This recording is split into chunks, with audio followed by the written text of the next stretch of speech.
Good morning and welcome to the Recovery Report. I'm Rob Bowlby, president of GlobalPro Texas, and we are live from Texas this week. Over the past decade, GlobalPro has recovered over $1 billion for our clients, and we're in our second year in Texas. And much like 2023 started off, we started off 2024 with a very hard freeze here in Texas. And so I wanted to kick off. First of all, thankfully this week the weather is much better, but we went through like a solid week of nothing but gray skies and really cold weather. And unfortunately, a lot of commercial and residential individuals throughout the North Texas community impacted by the freeze. I think temperatures got down to about 8 degrees, I think was as low as it got. And that's pretty cold here in North Texas. And so I wanted to kick off just talking about two things related to freeze claims. One, which I've talked about numerous times on this show, but I cannot iterate it enough, is what I call RTFP, read the full policy. Particularly around freeze claims, the policy language is very important. I'll talk about why here in just a minute. But more and more, I'm finding that, one, people don't have a full copy of their policy, which isn't the end of the world until you have a claim. And I will tell you right now, particularly when insurance companies are inundated with freeze claims here in North Texas, it is taking weeks to produce policies. And I talked to one gentleman with a carrier today who said, wow, nobody's ever asked me for a copy of the policy before. I don't even know how to do that. And it is really hard to understand your coverage based on your declarations page. A lot of the language that pertains to these losses are found in the endorsements and the body of the policy language itself. And very rarely does anybody have their policy, and it takes a really long time at this point for the carriers to get the policy. I do say, I'm not one of those evil empire insurance guys, but I do believe that most insurance companies make it very, very difficult for you to get a full copy of your policy. One, you can't get it up on binding. Generally, the soonest you can get it is about 30 days later. And two, nobody can just email it to you. The claims department can't email it to you. Your agent can't email it to you. You have to request a certified copy. It usually comes snail mail from a home office somewhere, and generally takes anywhere from 10 to 21 business days. So one call I have to all commercial property owners and residential homeowners: you are allowed as a policyholder to request a certified copy of your policy once a year. Do that now so that you have a copy in your office, in your home, so that when you do have a claim, you know exactly what your coverages are. Secondly, as it pertains to freeze claims, this is really interesting. We're studying these policies, and I've had conversations with several carriers, and they're taking different stances on these. Talked with Safeco / Liberty Mutual, who said, yep, we're covering the plumbing repairs, i.e. the pipe repairs, because it falls under freeze, and freeze is a covered cause of loss. Most policies exclude freeze, with the exception of there's language in there that says, but if you've heated your home or you've heated your commercial property, then the exclusion doesn't apply and freeze is covered. Later on in these same policies, there's language that says if it's a water loss, the pipe break itself and the cost to repair the pipe is not covered because the pipe broke because of material defect, inherent vice, something that just normally caused the pipe to break. So a lot of carriers are trying to exclude the cost of the plumbing repairs, which, you know, on commercial claims can be incredibly expensive, but even on residential claims, you're talking $1,000 to $5,000, which on top of your deductible means the residential homeowner ends up eating a big part of the claim. But if it's covered under the freeze claim, that exception of not covering the pipe or the appliance from which the water escaped would not apply, and you should have coverage. So that's why having a full copy is so important, and that's why having proper representation to help you through a claim is so important, because we make sure you get the full coverage that you're entitled to, that you've been paying premiums to this company for years and years and years. So thank you for that. With that, I'd like to bring on my guest, Kerby Sitton from Spire Roofing and Construction. We've done a lot of joint projects with Kerby, and I know Kerby has been hopping the past couple of weeks as we have. So Kerby, welcome to the show. And if you would kick off just telling us a little bit about your background and how you got to Spire. Yeah, thanks for having me, first of all. Like Rob said, he and I have worked on several claims together. Rob is invaluable in what he does and what he does for us. Just a little bit about myself. I am with Spire Roofing and Restoration. Prior to coming to Spire, I spent several years as a general contractor owning my own business. Got to a point where I wanted to venture out where I could help more people. Teamed up with the guys at Spire, and it has been one of the best decisions that I ever made. Okay. So we're going to start. I know there's a roofing side of the company, and I know there's a reconstruction side of the company. We're going to start on the roofing side because you and I have had a lot of talk about hail, and you've become even more fascinated with it than I have. And so you're certified now. And so We are. talk about Hague and what a certified hail inspector is. Yeah, so I am Hague certified, Hague Engineering, a certified roof inspector. We go through a week-long training of what is hail, what is wind damage on all different kind of roofs, whether it be shingles or metal or clay tile, which we don't see a whole lot of here in Texas, but there is such a thing. And they even take a dive into wood shingles, which is another one we don't see much of here. But as far as being certified, in my opinion, I think it's huge. Not just any average Joe is getting up on your roof, taking a look at it, giving you an honest opinion on the state of your roof, the quality of your roof, and kind of where it stands in the protection of your home. Well, and insurance, as we've talked about many times, is what's called a contract of adhesion, which means it's an unequal contract. The insurance companies carry all the leverage. The policyholders are either individuals or businesses fighting against the insurance company. And so if there are gray areas, it is supposed to, and I will say it not always does, fall on the side of the policyholder. But one of the ways you prove things up is having certified experts, whether those are engineers, certified industrial hygienists. And so to me, having a roofer that carries a Hague certification is much more compelling to the insurance company when the adjuster is trying to make a case to pay the claim versus somebody just taking some photos and say, well, there was hail damage. Absolutely. Yeah. And I mean, it does carry some weight in that. And the main reason we wanted to get certified is just to have that certification and being able to give that to our customers moving forward. Okay, so you've done a lot of roof claims. Tell me some good stories. What are some of the problems you run up against, or some common things that you guys see? I don't know if there's a good outcome to any roof story other than being able to help somebody. But yeah, so our daily deal is trying to deal with insurance companies. As we both know, it can be a headache at times. They're starting to battle more and more. I think you're seeing the same thing. And they're battling the small things, which we didn't really see before, i.e. the starter courses, starter course shingle, which is the shingle that you put down before you even start putting shingles on the house after you tear the existing shingles off. They're wanting us to just use regular 3-tab shingles. We're not going to do that because that 3-tab shingle is not made to be the starter. It does not have the adhesion that the starter course has that protects the edge of that roof. So those are little things that we're seeing that we didn't used to see. Hip and ridge shingles, another one that we didn't used to have to battle, that we're having to battle now, that they're also wanting to only pay for 3-tab shingles. So it's aggravating, but we're in the business to help people and we'll keep fighting them. Okay. And so I'm assuming, just like interior damage, you've got to prove what was there before. Absolutely. And do they, just out of curiosity, do they use the ITEL process? Do you ever get an adjuster that's like, well, I'm going to pull a shingle and I'm going to send it in and we're going to see what we got up here? Sometimes I'll beat them to the punch. If I have a feeling that it's fixing to go that way, I'll go out there myself. I'll pull a shingle and I'll go ahead and send it into ITEL. Okay. I'll just front that cost up front and kind of nip that in the bud, so to speak. But yes, we are having to prove what was there, but there are still some cases with some insurance companies, I won't name any, that we can still prove that there was a specific starter course there and they're still wanting to battle us on it and saying that we don't have to put that back there. Okay. So it's aggravating. Okay. So one of the things that I know we both ran up against is overhead and profit. Yep. We're going to dig into that here in a little bit. So tell you some conversations I've had. So one of the larger carriers, Allstate, is beginning to take a stance that if there's nothing but roof involved, they're not paying overhead and profit. And so I just happened to be with a different adjuster from a different company this week, not a public adjuster, but insurance company adjuster. And we were talking about overhead and profit. And I said, yeah, Allstate's not paying it on roofs. And he said, well, we're not either.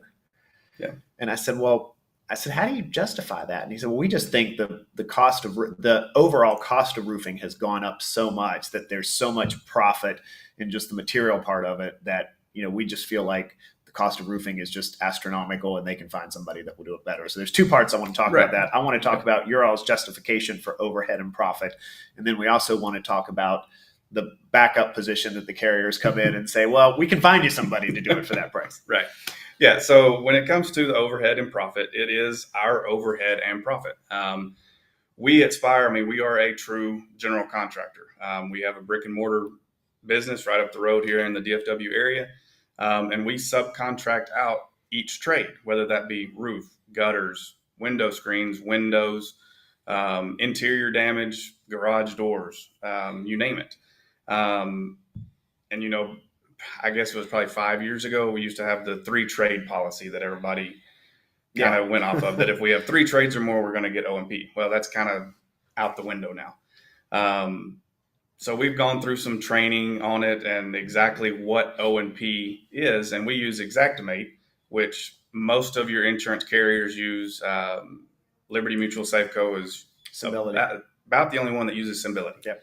I think they came out with a statistic that 97% of the insurance companies use Xactimate. So when it comes to the overhead and profit, Xactimate has what they call the Xactimate white pages.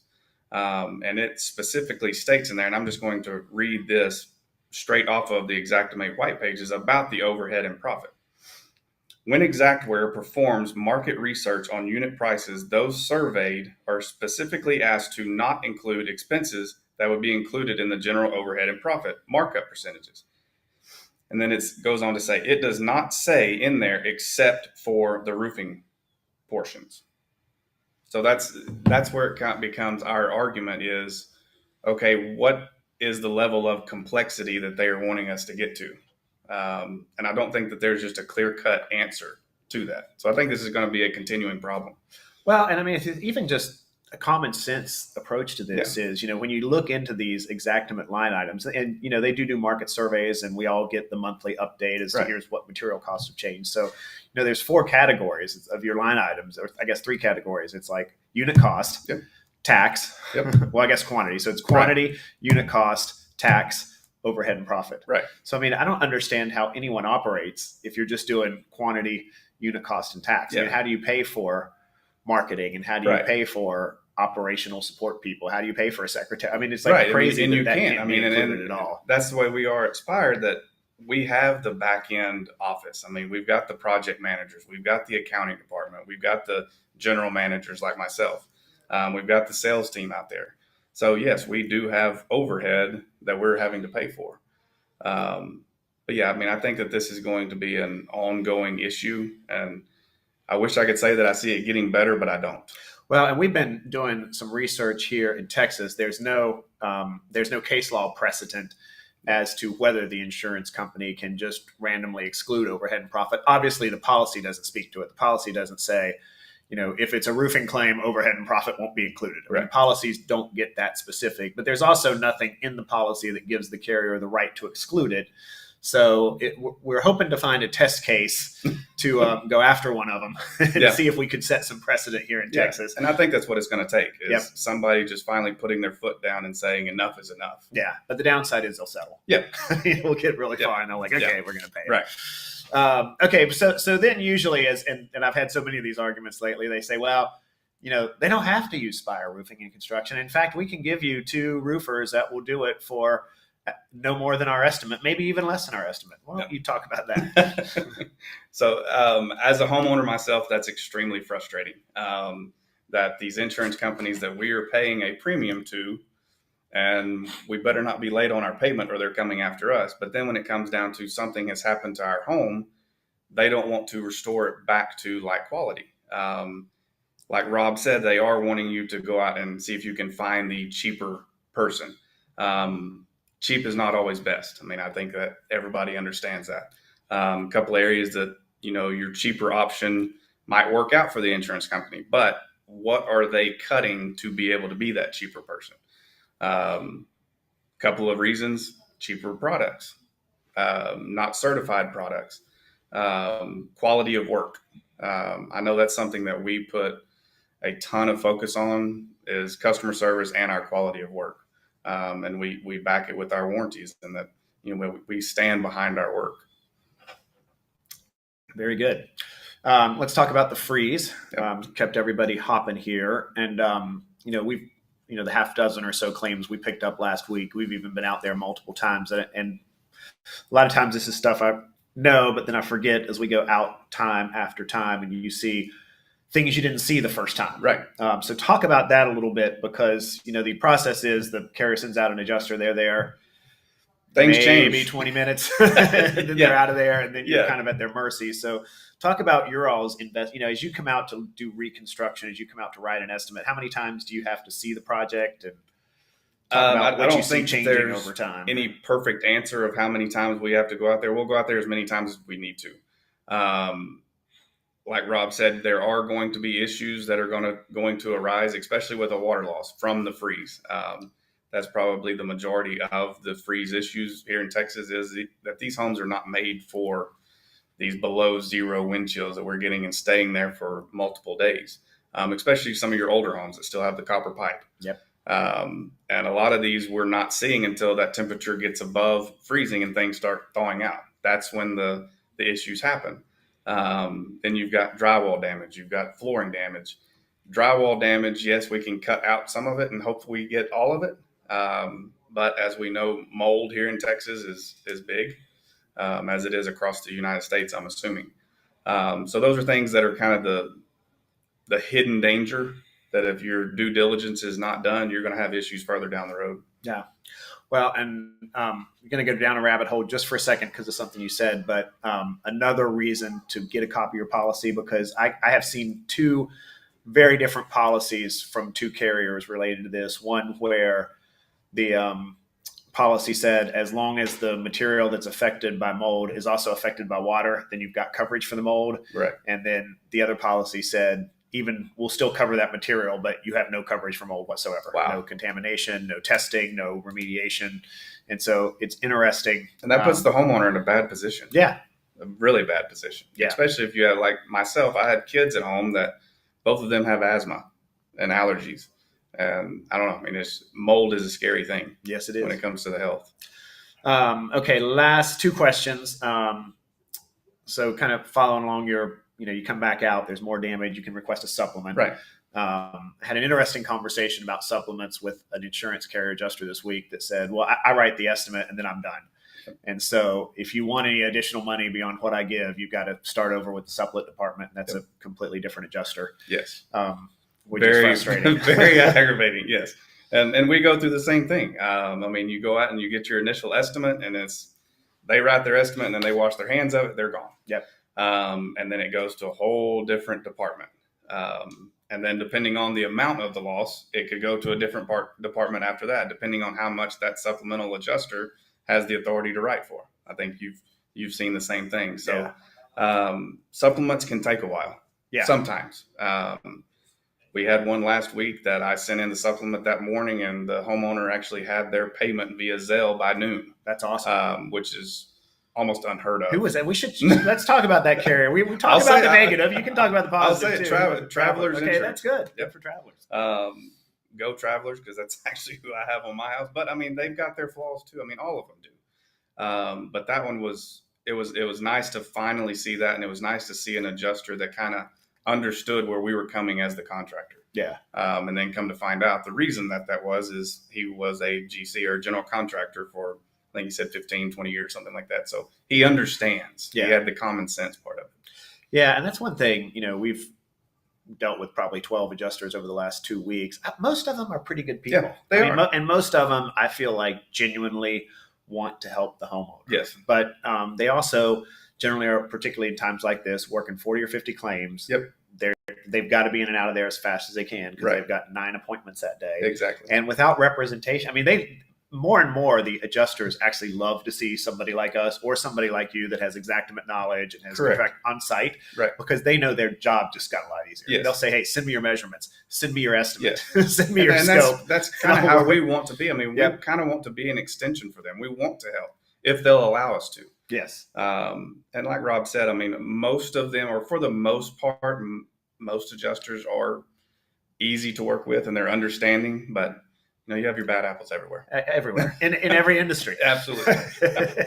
Okay. Thank you for being here today. I really appreciate it. Last question. Where can we learn more about Spire Roofing and Construction? Yep. First of all is our website, www.spireroofinginc.com. We're also on Facebook, TikTok, Instagram. look us up, give us a like. And Rob, thanks for having me today. I really enjoyed it. You're welcome. And that's it for another episode of the Recovery Report. We're happy to have some warm days here in North Texas. We'll see what February holds. The biggest freeze this state has been through in the last probably 20 years happened in February 2 years ago. So we're holding our breath to see how well we get through the next month. But thank you guys for tuning in.